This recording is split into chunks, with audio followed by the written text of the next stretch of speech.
عمد ترونه الحمد لله الذي أعطى كل شيء خلقه ثم هداه إلى صراط مستقيم. أشهد أن لا إله إلا الله وحده لا شريك له، وأشهد أن سيدنا وسندنا وحبيبنا ومولانا محمد رسول الله صلى الله تعالى عليه وسلم.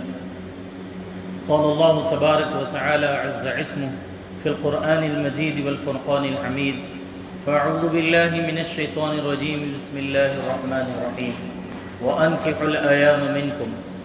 وقال الله تبارك وتعالى: يا أيها الذين آمنوا اتقوا الله حق تقاته ولا تموتن إلا وأنتم مسلمون.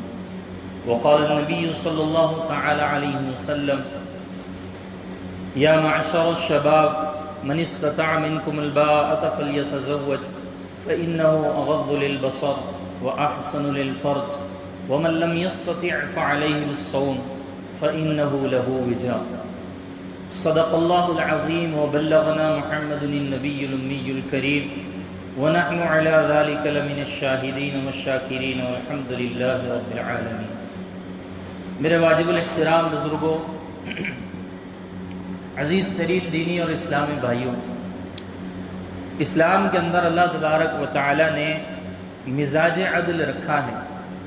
اسلام کا ہر حکم عدل کے موافق ہے، انصاف کے موافق ہے۔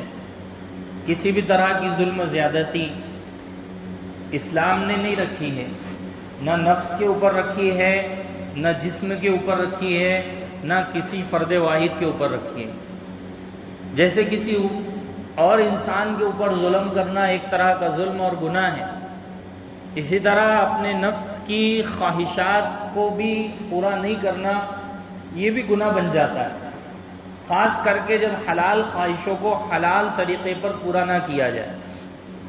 اگر حلال خواہشوں کو حرام طریقے پر انسان پورا کرے گا تو پھر اس کے لیے یہ چیز وبال جان بن جائے گی، آخرت میں ذریعہ نجات بننے سے رکاوٹ بن جائے گی۔ اسی لیے اللہ تبارک و تعالی نے جہاں انسان کے جسم کے لیے غذا کا اہتمام کرنے کا حکم دیا ہے کہ انسان غذا کا اہتمام کرے، کھانے پکانے کا اہتمام کرے اور اپنی رزق روزگار کی چیزوں کا اہتمام کرے، وہیں پر اسلام نے نفس اور فطرتاً جو چیز اندر کے جسم کے اندر بطور شہوات کی ہوتی ہے، اللہ رب العزت نے اس کو پورا کرنے کا طریقہ بھی ہم کو بتلایا ہے اور ہم کو دیا ہے، جس کو عام زبان میں ہم نکاح کہتے ہیں، ہم شادی کہتے ہیں۔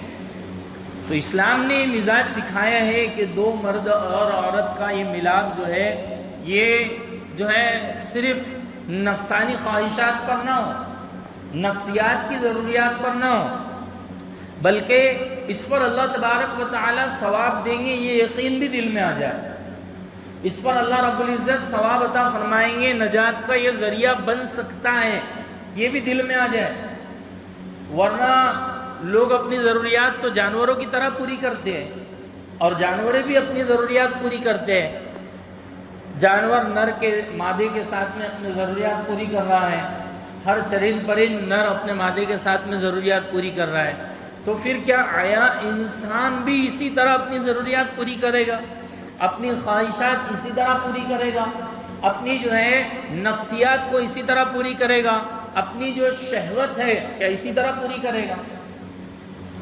نبی کریم صلی اللہ علیہ وسلم نے فرمایا ہے کہ جب انسان اپنی بیوی کے قریب ہوتا ہے تو اللہ اس پر بھی اس کو ثواب دیتا ہے۔ تو صحابہ کرام نے سوال پوچھا تھا، جو ہمارے دل میں سوال اکثر آتا ہے کہ ایسا کیسا؟ تو اللہ کے رسول نے فرمایا کہ اگر یہ حرام طریقے پر جاتا اور ناجائز طریقے پر کسی اور کے ساتھ اپنی ضروریات کو پوری کرتا تو پھر کیا اس کو گناہ نہیں ملتا؟ کیا اس کو وبال گناہ کا نہیں ہوتا؟ صحابہ نے فرمایا کہ جی بالکل۔ تو فرمایا حلال طریقے پر کرنے کی وجہ سے اللہ رب العزت اس پر بھی ثواب عطا فرمایا۔ تو اسلام نے مزاجاً مرد کے لیے عورت کی فطرت اور عورت کے لیے مرد کی فطرت ایک دوسرے کے لیے بنائی ہے۔ وَمِنْ آيَاتِهِ أَنْ خَلَقَ لَكُم مِّنْ أَزْوَاجٍ، اللہ فرماتے ہیں کہ تمہارے لیے اللہ رب العزت نے آپس میں جوڑے بنائے، میاں کا بیوی کے لیے، بیوی کا میاں کے لیے، یہ جوڑے بنوائے، اور فرمایا من آیاتی، یہ اللہ کی آیتوں کی نشانیوں میں سے ہے۔ جس وقت آدم علیہ السلام کو اللہ نے پیدا کیا تھا، معتبر روایات میں ہے کہ حضرت آدم علیہ السلام جنت میں تھے، جنت کی ہر چیز حضرت آدم کے تابع تھی۔ جیسے انشاءاللہ ہم جب جنت میں جائیں گے تو تمام ہماری خواہشات وہاں پوری کی جائے گی۔ مشتہت انفسکم، جو دل میں خواہشیں ہوں گی جائز۔ وہاں یہ نہیں ہے کہ بھئی سگریٹ پینے کو ملے گی کہ نہیں ملے گی، بیڑی پینے کو ملیں گی کہ نہیں ملے گی، اور یہ جو دنیا کی شراب ہے جس کو ایک پاؤا لگا کر نالی میں گر جاتا ہے انسان، یہ ملے گا کہ نہیں ملے گا۔ وہاں اس کا کچھ بدل ہوگا، تو وہاں بیویوں کا بھی بدل ہوگا، وہاں جو ہے عورتوں کا بھی بدل ہوگا۔ تو حضرت آدم علیہ السلام کو جب پیدا کر دیا تو حضرت سیدنا آدم علیہ السلام کے اندر تمام ضروریات، خواہشات، ساری چیزیں جو ہیں موجود ہیں، جس چیز کا دل کر رہا ہے وہ مل رہا ہے، لیکن اندر ایک چھوٹی سی کھٹک بیٹھی ہوئی تھی۔ بعض علماء مفسرین نے لکھا ہے سورہ اعراف کے پہلے اور دوسرے رکوع کی تفسیر میں کہ حضرت آدم علیہ السلام کی خواہش تھی کہ حضرت آدم علیہ السلام کو دل کا سکون ملے، حضرت آدم علیہ السلام کو قلبی اطمینان ملے۔ تو اللہ تبارک و تعالیٰ نے حضرت آدم علیہ السلام کی پسلی سے حضرت حوا کو پیدا کیا۔ پتہ ہے چلا کہ ہماری پسلی سے نکالی گئی ہے، ان کے ذریعے سے ہم دنیا میں آتے ہیں، لیکن اولاً جو پیدائش ہوئی ہے وہ ہماری ہے۔ اس اعتبار سے ہم ان پر فضیلت رکھتے ہیں۔ الرجالون قوامون علی النساء کی تفسیر میں امام رازی رحمۃ اللہ علیہ نے یہ لکھا ہے کہ اس اعتبار سے کہ ہم دنیا میں پہلے آئے ہیں اور ہمارے ذریعے سے عورتیں آئی ہیں، مستورات آئی ہیں، مائیں بہنیں اور بیٹیاں آئی ہیں، اس اعتبار سے ہم ان پر فضیلت رکھتے ہیں۔ خیر، تو جب حضرت آدم علیہ السلام کے لیے حضرت حوا کو پیدا کیا تو حضرت آدم نے ہاتھ بڑھانا چاہا۔ سورہ اعراف کی تفسیر میں لکھا ہے کہ حضرت آدم نے جب ہاتھ بڑھانا چاہا تو اللہ نے منع کیا، آدم پہلے تمہارا نکاح ہو جائے۔ کہا اللہ ٹھیک ہے، آپ نکاح ہمارا کر دیں۔ تو فرماتے ہیں کہ اللہ تبارک و تعالیٰ نے ان کا نکاح جو ہے خود کروایا، حضرت آدم علیہ السلام اور حضرت حوا کا۔ اب باری آئی حق مہر کی کہ حق مہر کیا ہو۔ آج کے زمانے میں تو ہر انسان یہ سوچتا ہے کہ 1 لاکھ مہر ہو، 2 لاکھ مہر ہو، 3 لاکھ مہر ہو۔ اچھا، یہ مہر صرف مفتی صاحب کو، قاضی صاحب کو کتاب پر، رجسٹر پر لکھوانے کے لیے، بعض رات کی دینے کی نیت نہیں ہوتی۔ بولے صرف نام کے لیے ہم نے لکھوا دیے تھے، دیتے بیٹھیں گے جب دل بولا تو۔ اس طرح سے اگر کوئی نکاح کے وقت میں ہی یہ نیت کر لے کہ بعد میں دیتے بیٹھیں گے، تو اللہ کے رسول صلی اللہ علیہ وسلم کی روایت ہے مسلم شریف میں کہ فرماتے ہیں کہ اس نے ساری زندگی اپنی بیوی سمجھ کر جس کے ساتھ میں حقوق ادا کیے ہیں، اس نے ساری زندگی اس کے ساتھ میں زنا کیا ہے۔ جو لوگ حق مہر کے وقت یہ نیت کرتے ہیں کہ بھائی بعد میں دیکھیں گے کیا ہے، تو سرسری چیز نہیں ہے۔ گواہوں کا ہونا واجب ہے، مہر کا ہونا واجب ہے نکاح میں۔ اسی لیے حضرت تھانوی رحمۃ اللہ علیہ نے اصلاح الرسوم نامی کتاب میں لکھا ہے کہ مہر کا بہت زیادہ ہونا ضروری نہیں ہے کہ بھائی بہت زیادہ مہر ہو، 1 لاکھ کے اوپر، 2 لاکھ کے اوپر۔ اب سامنے والا بندہ ایسا ہے کہ جس کی مہینے کی جو آمدنی ہے، مستری کام پر اگر 500 روپے روز سے جاتا ہے تو بیچاری کی 1 مہینے کی 15,000 بنتی، زیادہ ہی اگر جائے تو 20,000، اور زیادہ محنت مزدوری والا ہو تو 30,000۔ تو علماء اکرام نے لکھا ہے کہ معتدل مہر ہو، یہ نہیں کہ 1 لاکھ، 2 لاکھ، 2,77,786، بولے کب دیکھیں گے، بولے دعا میں لے لیں گے، نہیں تو 112 میں لے لیں گے۔ او بھائی، اس کے لیے مہر نہیں ہے، 112 میں لینے کے لیے مہر نہیں ہے، بیوی کو دینے کے لیے مہر ہے۔ اس لیے فرمایا کہ افضل ترین مہر وہ ہے جو نکاح کے وقت میں بیوی تک پہنچ جائے۔ اسی لیے اگر کسی کے اوپر مہر باقی ہو تو دے دے، ورنہ قرض شمار کیا جائے گا، اس کی وجہ سے بخشش رک جائے گی، او جی اس کی وجہ سے آپ کے گناہوں کو جو ہے دوبالا کر دیا جائے گا۔ بلکہ اللہ کے رسول صلی اللہ علیہ وسلم نے جب یہ روایت فرمائی تو علماء نے اس کی تفسیر میں لکھا ہے، اس کی تشریح میں لکھا ہے کہ اگر بڑے میاں کا انتقال ہو اور بڑی بیوی کو لایا جائے یا مرد کا انتقال اور کسی خاتون کو لایا جائے اور کہا جائے کہ بھئی اس کا مہر معاف کر دو، تو امام شامی رحمۃ اللہ علیہ نے فتاوی شام میں لکھا ہے کہ اس طرح سے مہر معاف نہیں ہوتا، اس کے مرے بعد اس کے چھوڑے ہوئے مال میں سے اس بیوی کو مہر دیا جائے، ہاں معاف نہیں ہوتا۔ فرمایا کہ قرض کی طرح باقی رہتا ہے مہر۔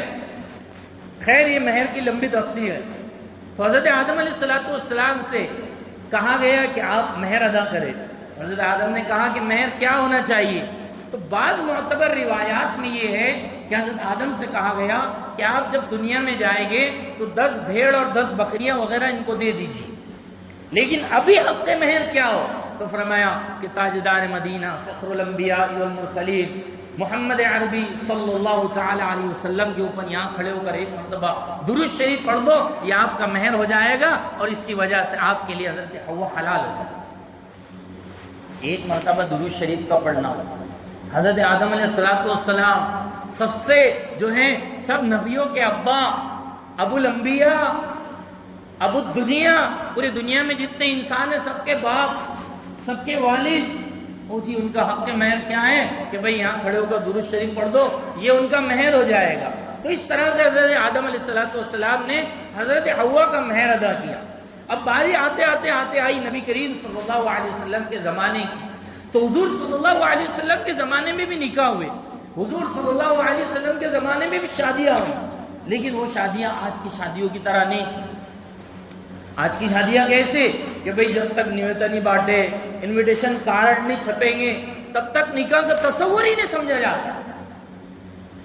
جب تک کارڈ گھر پر نہیں آئے گا اور ہم کو دعوت نہیں ملے گی کہ بھئی آپ کو دعوت دی گئی تب آپ آئیے گا، یہ سمجھا ہی نہیں جاتا ہے کہ ہم کو دعوت ملی ہے۔ فون پر اگر کسی نے جو ہے آپ کو دعوت دی دیا، آپ یہ سمجھے نہیں میں تو بہت بڑا ہوں، مجھے کارڈ نہیں ملا، میں تو پھولا ہوں، مجھے کارڈ نہیں ملا۔ کارڈوں کے چکر میں کئی خاندان میں آپس میں لڑائی ہوگی، یہ کارڈوں کے چکر میں کئی بیٹیاں آج 30 35 سال کی ہو گئی، اور اچھے دینداروں کی بات 3 قسم کے کارڈ۔ کتنے کا کارڈ؟ مولوی صاحب یہ 150 روپے والا ہے، یہ 200 روپے والا ہے، 250 روپے والا۔ تیرے کفن کا کپڑا 250 روپے میٹر کا لے گا؟ خود کے کفن کی کبھی تیاری کی ہے؟ خود کے لیے آخرت کی کوئی تیاری کی ہے؟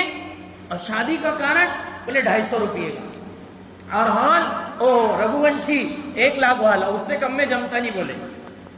عزیزوں، بزرگوں، دوستوں، اللہ کے رسول صلی اللہ علیہ وسلم فرماتے ہیں اجعلوا هذا النکاح فی المساجد، کہ نکاح کو مسجد میں رکھا کرو۔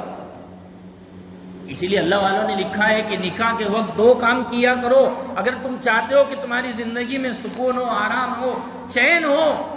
فرمایا کیا 2 کام؟ 2 کام، سب سے پہلا کہ نکاح مسجد میں کرو۔ شادی ہالوں میں نکاح مسنون نہیں ہے، مستحب نہیں ہے، صاحب بول رہا ہوں، ثواب کا ذریعہ نہیں ہے۔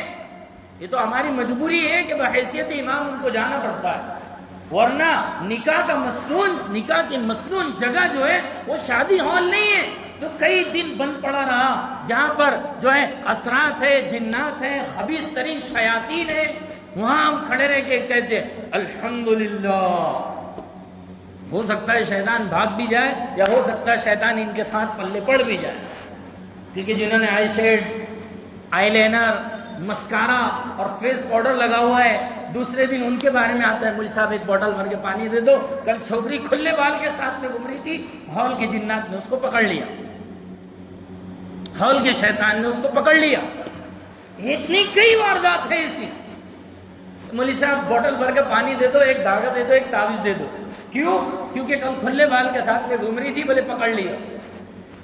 اسی لیے شادی ہالوں میں اصلاً نہیں ہے نکاح، یہ تو ہماری جو ہے کیا کہیے اس کو کم ظرفی ہے کہ ہم مسجدوں کے اندر نکاح نہیں پڑھواتے، شادی ہالوں میں امام کو بلاتے ہیں۔ اب بلاتے بھی کیسا ہے کہ بھئی آدھا گھنٹہ پہلے آپ آ جاؤ، آپ ہمارے باپ کے نوکر ہیں، کیونکہ امام ہمارے ابا کا غلام۔ آدھے گھنٹے پہلے بیچارہ آ گیا، دیکھ رہا کب سے تک کب آئیں گے نوشمیاں، کب نکاح پڑھایا جائے گا۔ اس لیے بعض مرتبہ میں تو یوں کہہ دیتا ہوں 12 بج گئے، زوال کا ٹائم ہو گیا، صحیح میں بے برکتی نہیں رہتی ہے 12 بجے کے نکاح میں. آپ دیکھیے نکاح کا اصل ٹائم صبح 9 بجے یا عصر سے مغرب یا مغرب سے عشاء بس. کئی نکاح ایسے ہیں جو اس کے آگے پیچھے پڑھائے گئے بے برکتی کا سبب بنے. پھر مولوی صاحب قاری صاحب نہیں، امام حرم مکہ کے امام بھی آ کے دعا کرائے یا اللہ ان کے خاندان میں برکت دے، ان کو ایسا برکت دے، ان کو ایسی برکت. اللہ کوئی برکت دیتے نہیں ہے، کیونکہ نکاح مسنون اور مستحب وقت میں نہیں ہوا، کیونکہ نکاح صحیح وقت میں نہیں ہوا. وہ تو ہمارے ہندو بھائی جو پہلے سے کنڈلی نکال لیتے ہیں. شبھ جو ہے، شبھ ٹائم کون سا ہے؟ بولے یہ ٹائم ہے شبھ مہورت جس کو ہم بولتے ہیں ہمارے بھائی لوگ، یہ شبھ مہورت میں پڑھایا جائے. ان کے یہاں شبھ مہورت ہے، ہمارا کوئی شبھ مہورت نہیں ہے. یہاں لکھتا کارڈ کے اوپر لکھتا 10:30 بجے، دولہا آتا 12:30 بجے. کارڈ پر لکھا ہوا ہے 10 بجے، نوشہ میاں 12 بجے جو ہے صرف شادی ہال میں پہنچ رہے اور 1 بجے جو ہے نکاح لگ رہا ہے. کہاں سے اس نکاح میں خیر برکت رہے گی؟ کہاں سے اس نکاح میں عافیت رہے گی؟ کہاں سے وہ جوڑا ہے جو ہے سرسبز و شاداب رہے گا؟ ایک سنت کہ نکاح مسجد میں ہو. اس لیے عزیزو بزرگوں اور دوستو، نکاح کو مسجد میں کروایا کرو. یہاں کی برکتیں، یہاں کی روحانیت، یہاں کی نورانیت یہ جوڑوں کے اندر آئے گی اور یہاں کی برکتیں زندگیوں میں سرایت کریں گی. وَجَعَلُوهَا فِي الْمَسَاجِدِ کہ نکاح کو مسجد میں کرو. اور دوسری چیز ہمارے بڑے اللہ والوں نے فرمائی ہے کہ رخصتی شادی ہالوں میں سے مت کرو، کیونکہ شادی ہال کی جتنی بے برکتی ہے وہ تمہاری بیٹی کے ساتھ میں پرائے گھر میں چلی جائے گی. 10 دن میں 1 مہینے میں گھر ٹوٹ جائے گا. تو فرمایا رخصتی گھروں سے لا کر کیا کرو. جس گھر میں بچی پلی ہے، بڑی ہے، جس گھر میں بچی نے 12 15 18 20 سال گزارے ہیں، 21 سال کی عمر جس گھر میں گزاری ہے، اس کی جو ہے پوری لگن اور جو ہے پورا لگاؤ اور پورا جو ہے تن من دھن اس گھر میں جڑا ہوا ہے. اور باراتی جو ہے رخصتی کہاں سے ہو رہی ہے؟ کہاں؟ شادی ہال سے. 5 بجے 6 بجے صبح 12 بجے نکاح ہو رہا ہے، 6 بجے رات کو شام کے ٹائم بداغی ہو رہی ہے. ہمارے اکابرین نے بڑوں نے لکھا ہے کہ عصر سے مغرب کا ٹائم جو بڑا نازک ہے، اس ٹائم میں باقاعدہ بداغی ہو رہی ہے. اور بعض نے تو ابھی بڑا نیا فنڈا لے کر آیا ہے، اجتماع میں نکاح. بولے کہاں؟ بھوپال کے اجتماع میں. کہاں؟ امراوتی کے اجتماع میں. کون پڑھا رہے؟ حضرت جی کے بیٹے پڑھا رہے. اور رخصتی بولے 4 مہینے کے بعد. اور رخصتی کہاں؟ بولے شادی ہال میں. لے تو پہلے کہیں کو حضرت جی کے بیٹے سے برکت حاصل کیا؟ پہلے کیوں حضرت جی کے بیٹے کی دعاؤں کا سہارا بنا؟ پہلے کیوں حضرت جی کے بیٹے کی دعائیں لینے کے لیے پہنچا؟ کیونکہ حضرت جی کے بیٹے نے جتنی بھی دعائیں کی ہوگی اس کا اثر نہیں رہے گا.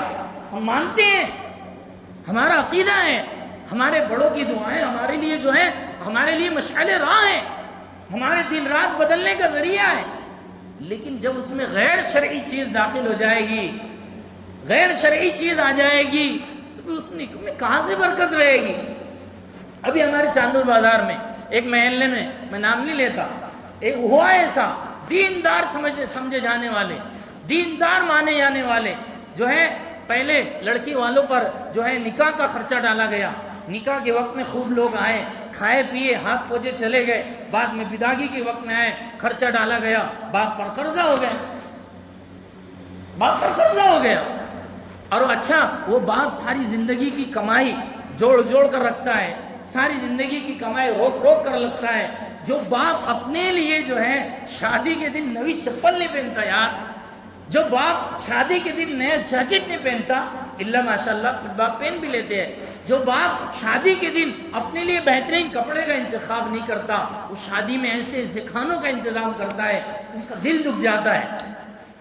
جب کوئی یہ بولے نا کہ بھئی سالن اچھا نہیں تھا، چاول اچھے نہیں تھے، مسالہ اچھا نہیں تھا، پھر تھپڑے مارنے کو دل کرتا ہے کہ جس باپ نے ساری زندگی کی کمائی ایک دن میں لٹا دی ہو، اس باپ کے لیے یہ کہا جائے کہ بھئی سالن اچھا نہیں تھا، نہ مانڈا اچھا نہیں تھا، نہ قورمہ اچھا نہیں تھا. اسی لیے لوگوں کو زیادہ کھلانے کی ضرورت نہیں ہے. لوگ کھائیں گے تب بھی نام رکھیں گے، نہیں کھائیں گے تب بھی نام رکھیں گے. اسی لیے بہتر یہ ہے کہ کم کھلایا جائے. کوئی ضرورت نہیں ہے کہ آپ 1000 کی دعوت کریں، بعد میں پتہ چلے کہ 9:30 بجے کھانا کھاتا. کوئی ضرورت نہیں ہے آپ کو نام کمانے کی کہ بھئی جیسی نکاح ہوا 1 گھنٹے کے بعد بولے کھانا ختم. لوگ کھانے کے لیے انتظاروں میں صفوں میں بیٹھے ہوئے ہیں. اور یہ سادے کھانے نے سب کا ستیہ ناش کر کے رکھ دیا. صاحب بول رہا ہوں، سادے کھانے نے سب کا ستیہ ناش کر کے رکھ دیا. پیچھے آ کے کھڑے ہونے، صفے بنانے کا کوئی اہتمام، بس آ کر کھڑے ہو گئے پیچھے آ کر. اور جو ہے بیچارہ کھانے والا نہیں سوچتا چاول ڈالو کہ سبزی ڈالو کہ مٹن ڈالو کہ کون سی سبزی کھاؤ. تو عزیز بزرگ دوستو، یہ نکاح نہیں ہے، یہ برکت والا نکاح نہیں ہے. سناؤ، مسلم شریف کی روایت، ابن ماجہ میں اور مشکاۃ شریف میں روایت آئی، سرکار دو عالم صلی اللہ علیہ وسلم نے فرمایا کیا اعظم النکاح برکت، اللہ کے رسول فرمانے کی سب سے زیادہ برکت والا نکاح، سب سے زیادہ رحمتیں اور برکتیں اترنے والا نکاح، اعظم النکاح، عظیم النکاح بھی نہیں، اعظم النکاح. اعظم کہتے ہیں بہت زیادہ بڑا ہوا. اعظم النکاح، اعظم نکاح تو ہو گیا تھا برکتن، کہ جس میں برکتیں اترتی ہے، رحمتیں اترتی ہے، اللہ کی نعمتیں ہوتی ہے. کون سا نکاح؟ ایسر اللغنتن، کہ جس میں بہت کم خرچہ کیا گیا. ارے جو مغنیوں کا رواج ہمارا چلا ہے، رسموں کا جو ہمارا رواج چلا ہے، اس کو بھی ہمارا کام ہے ختم کرے. باپ یار 50,000 1,00,000 روپے کا رسم کر رہا ہے، اتنے میں اس کی بیٹی کی شادی ہو جاتی ہے. کئی باپوں کے آنسو نکل جاتے ہیں رسموں میں. کئی باپ جو ہے اپنی زندگی کی آدھی کمائی رسموں میں لٹا دیتے ہیں.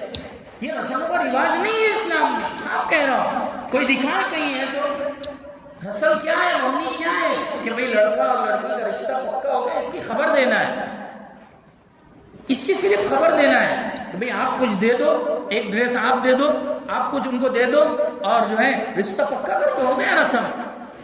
باقاعدہ جاوید فنکشن ہال، رگھوونشی ہال، مفتی صاحب آپ آئیے تعارف کرانے. کہاں کا تعارف؟ اس سے پہلے تجھے تعارف نہیں معلوم تھا، تجھے تیری بیٹی کا نام نہیں معلوم تھا، تجھے خود کا تیرا نام نہیں معلوم تھا.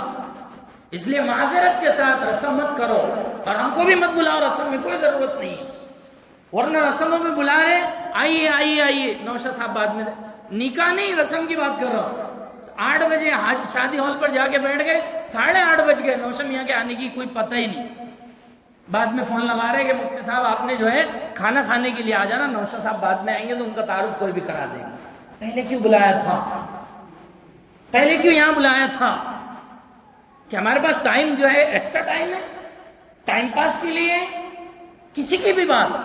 تو عزیزوں بزرگوں دوستوں، رسم کا کوئی اسلام میں رواج نہیں ہے جو ہمارے چل پڑا ہے کہ باقاعدہ شادی ہالوں میں اب رسم ہو رہے ہیں. ہائے افسوس، اس بات کی ساری کمائیں. اچھا بعض مرتبہ لڑکے والے مان جاتے ہیں کہ نہیں بھائی ہم چھوٹا موٹا کر لیں گے، 10 لوگ آ جائیں گے، 15 لوگ آ جائیں گے. لڑکی والے ماننے کو تیار نہیں. اور کبھی کبھی بیچارے لڑکی والے مان لیتے کہ نہیں بھائی ہمارے پاس اتنا پیسہ نہیں ہے کہ ہم رسم کریں، ہم جو ہے نکاح کر دیں گے ڈائریکٹ، ہم جو ہے نکاح کی محفل ڈائریکٹ لگا دیں گے، نکاح میں آ جائیں گے. تو پھر لڑکے والے ماننے کو تیار نہیں. اور الفاظ کیا کہ بھائی ہمارے بچے کے ارمان، ہمارے بچے کے ارمان ہیں، ہمارے بچی کے ارمان ہیں. کیا کہ بھئی وہ جو ہے شادی سے پہلے ہی دلہن بن جائے. پھر شادی کے دن دلہن کیوں بنا رہا ہے؟ شادی کے دن پھر کیوں گھونگھٹ لگا کے بٹھا رہا ہے؟ شادی کے دن پھر کیوں شیروانی اور اوپر سے شیروانی اور ساری اندر سے پریشانی لگا رہا ہے؟ عزیزو بزرگو دوستو، یہ رسم و رواج نے اسلام کو بدنام کر کے رکھ دیا. صاف کہہ رہا ہوں، یہ رسم و رواج نے اسلام کو بدنام کر دیا. یہ ہمارے ہاں نہیں تھا، یہ ادھر تھا، یہ غیروں کے ہاں تھا. اسلام میں کوئی رسم کا مزاج نہیں ہے. حضرت جبریل علیہ السلام، بخاری شریف جلد نمبر 1 میں روایت آئی، سرکار دو عالم صلی اللہ علیہ وسلم کی رسم ہوا، منگنی ہوئی. تو کون سا؟ مدینۃ المنورہ کے اندر کوئی بہت بڑا فنکشن ہال تھا؟ مدینۃ المنورہ کے اندر جو ہے بہت بڑا ہال بنا ہوا تھا؟ نہیں، کوئی جو ہے بڑا ہال نہیں، کوئی شادی ہال نہیں. حضرت جبریل علیہ السلام تصویر لے کر آئے آسمان سے کہ حضرت عائشہ صدیقہ کا جو ہے آپ سے نکاح کروانا ہے. اللہ کے رسول صلی اللہ علیہ وسلم نے بتایا کہ حضرت جبریل یہ لے کر آئے حضرت ابو بکر کو. مفتی زید صاحب نے حضرت تھانوی رحمۃ اللہ علیہ کے ملفوظات جمع کی، اس میں ساری تفصیلات ہیں. حضرت زید جو ہے حضرت ابو بکر رضی اللہ عنہ کو دکھایا کہ اللہ چاہتا ہے کہ حضرت عائشہ سے جو ہے حضور کا نکاح ہو جائے. ہو گئی رسم، ہو گئی منگنی. کوئی انگوٹھی کا لین دین نہیں، کوئی آزو بازو میں بیٹھ کر سیلفی لینا نہیں، کوئی جو ہے ہاتھ میں ڈال کر جو ہے کندھے کے اوپر ہاتھ ڈال کر کوئی فوٹوز نہیں، کوئی جو ہے کمر پر ہاتھ رکھ کر جو ہے سیلفی لینے کا کوئی ٹرینڈ نہیں چل رہا ہے، کوئی جو ہے ہار پہنانے کا وہاں ٹرینڈ نہیں چل رہا ہے. یہ تو غیروں کے یہاں تھا جو انگوٹھی پہناتے تھے بازو میں بٹھا کر, جو ہے ہار دلواتے تھے آمنے سامنے کھڑے رہوا کر, اور اگر ہار ویسی نہیں جا رہا تو پھر ادھر کا بھائی نہیں تو ادھر کا بھائی گود میں اٹھا لے رہا ہے. یہ وہاں کا رواج تھا, یہ ہمارے آ گیا سب. اب بتائیے اسلام اس میں کہاں ہے؟ سیدھا سیدھا سوال, اسلام یہاں کہاں ہے؟ نظر ہی نہیں آتا کہ اسلام ہے. حالانکہ یہ ساری چیزیں تو اسلام نے سکھائی ہے. اور عزیزو, بزرگوں اور دوستوں, جس اسلام نے جو ہے چھوٹے اور بڑوں کے حقوق بتلائے ہو, جس اسلام نے لیٹرین میں پیر کب رکھنا اور باہر آئے تو پیر کب رکھنا, جس اسلام نے یہ سب سکھایا ہو, اس اسلام نے نکاح کا طریقہ نہیں سکھایا ہوگا. اس اسلام نے جو ہے نکاح کے بارے میں بتلایا نہیں ہوگا کہ بھائی شادی کیسے کرنا. اس اسلام نے یہ نہیں بتلایا ہوگا کہ دولہا کیسے بننا. حضرت عبد الرحمن بن عوف رضی اللہ تعالیٰ عنہ کا نکاح ہوا.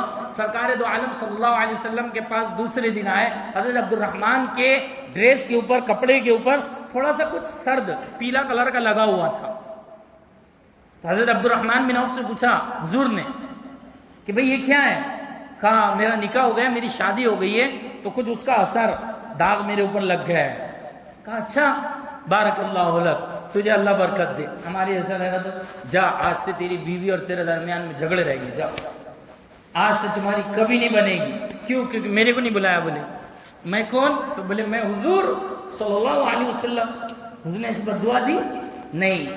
آج کے دور میں کیا ہے کہ اگر کسی ایک رشتہ دار کو نہیں, دور کے بھٹکے بھاٹکے کو اگر چھوڑ دیا جائے تو بعد میں 1 مہینے کے بعد وہ ملتا ہے چائے کی ٹپری کے اوپر, یار مولوی صاحب بلائے نہیں آپ نے, یا فلاں صاحب آپ نے بلائے نہیں. وہ حضور صلی اللہ علیہ وسلم کو صحابہ نے نہیں بلایا اپنے نکاح میں, صحابہ نے نہیں بلایا. اس لیے انسان نے اس لائق تو ہونا چاہیے کہ وہ اپنا نکاح خود پڑھا سکے. اس لائق ہونا چاہیے کہ اپنے بیٹی کا خود نکاح پڑھا سکے. اس لیے کوئی ضروری نہیں ہے کہ بہت بڑی محفل لگی ہو, بہت بڑی محفل سجی ہو اور باقاعدہ اسٹیج لگا ہوا ہو, اور جو ہے مشہور قاری قرآن اور جو ہے مشہور قاضی صاحب آئے اور وہ نکاح پڑھائے. ایسا کوئی ضروری نہیں ہے. انسان اپنا نکاح خود بھی پڑھ سکتا ہے. لڑکی نے کہہ دیا, لڑکے نے کہہ دیا کہ میں نے تجھے قبول کیا اپنے نکاح میں. اس نے کہہ دیا کہ ہاں میں نے بھی تجھے قبول کیا. 2 گواہوں نے سن لیا, ہو گیا نکاح. کوئی محفل کی ضرورت نہیں ہے, کوئی مجلس لگانے کی ضرورت نہیں ہے. تو فارمیلٹی سے اونلی فارمیلٹی ہے کہ بھئی اتنے لوگ تھوڑے سے ہو جائیں کہ سننے سنانے والے ہو جائیں جو اس کے نکاح کے گواہ بن جائیں. ورنہ نکاح کے اندر باقاعدہ محفلیں اور مجلس سے لگانا کوئی مسنون و مستحب نہیں ہے. ہاں یہ ہے کہ نمازوں کے اوقات میں مسجدوں میں نکاح ہو, نمازوں کے اوقات میں. اس لیے امراوتی مرکز کے اندر اکثر ہم نے دیکھا ہے کہ عصر سے مغرب کے بیچ میں بڑے نکاح ہوتے ہیں. عصر سے مغرب کے بیچ میں نکاح پڑھا, تمام خیر عافیت برکت اللہ تبارک و تعالیٰ ان نکاحوں میں نازل فرمائے گی. میں نے شروع میں ایک حدیث پڑھی, اللہ کے رسول صلی اللہ علیہ وسلم اس میں فرماتے ہیں کہ اے نوجوانوں جو بے نکاح کے ان کو خطاب کیا جا رہا ہے. حضور کی حدیث میں آپ کو پیش کر رہا ہوں. نوجوانوں, من استطاع منکم الباءۃ فلیتزوج, جو تم میں سے روٹی کپڑا مکان دے سکتا ہو فلیتزوج, تو اس کو چاہیے کہ شادی کر لیں. 25 30 سال کی عمر ہو گئی, والدین نکاح کی فکر نہیں کر رہے, آپ خود اپنا نکاح کریں. آپ بولیں گے جو ہے خود کے نکاح کو آپ لا میرج کو پروموٹ کر رہے ہیں. جی, جب بچے بالغ ہو جائیں ان کے نکاح کا انتظام نہیں ہوگا. مسلم شریف کے روایت ہے کہ اولاد کے بالغ ہونے کے بعد بھی اگر ماں باپ نے نکاح کی فکر نہیں کی فقانا فاصاب اسما, پھر وہ کوئی گناہ کر لے فاسمہ علی ابیہ, تو فرمایا اس کے نکاح کا وبال اس کے ماں باپ پر ہو. تو من استطاع منکم الباءۃ فلیتزوج, تو اس کو چاہیے کہ جوان شادی کر لے. کوئی ضرورت نہیں ہے کہ بڑا پلنگ ہو, مہاراجا پلنگ ہو, مہاراجا صوفہ ہو اور 3 لاکھ کا 4 لاکھ کا جہیز ہو. انشاءاللہ جہیز کے عنوان پر بعد میں بات ہوگی. اور فرمایا کہ ومن لم یستطع, کہ جو نکاح کی طاقت نہیں رکھ سکتا, نکاح کی جس کے بعد میں طاقت نہیں ہے, تو پھر وہ کیا کرے, فعلیہ بالصوم, تو پھر روزہ رکھے. روزہ رکھے کیونکہ شہوتوں کو توڑنے والی چیز فرمایا روزہ ہے. شہوتوں کو ختم کرنے والی چیز فرمایا روزہ ہے. فإنہ لہ وجاء, کہ یہ شہوتوں کو توڑنے والی ہے. اور اگر نکاح کی عمر ہوگی اور میرے عزیزوں بزرگوں اپنے نکاح اپنی اولادوں کے وقت نہیں کیے, پھر زنا عام ہوگا. اور جب زنا عام ہوگا تو اللہ تبارک و تعالیٰ کی طرف سے طوفانی بارشوں کا انتظار کرنا, پھر اللہ تبارک و تعالیٰ کی طرف سے سخت ترین آندھیوں کا انتظار کرنا. حدیث شریف میں آیا ہے کہ جب اولادوں کے نکاح وقت نہیں ہوتے ہیں تو اس طرح کی آفتیں اور بلائیں اور آسمانی سلطانی بلائیں آسمان سے اترتی ہے۔ اللہ کرے کہ ہم سب کو نکاح کی اہمیت سمجھ میں آ جائے، سادہ سادہ نکاح کرنے کی اللہ ہم سب کو توفیق عطا فرمائے۔ ان اريد الا الاصلاح وما توفيقي الا بالله، واخر دعوانا الحمد لله رب العالمين۔ صلی اللہ علیہ وسلم۔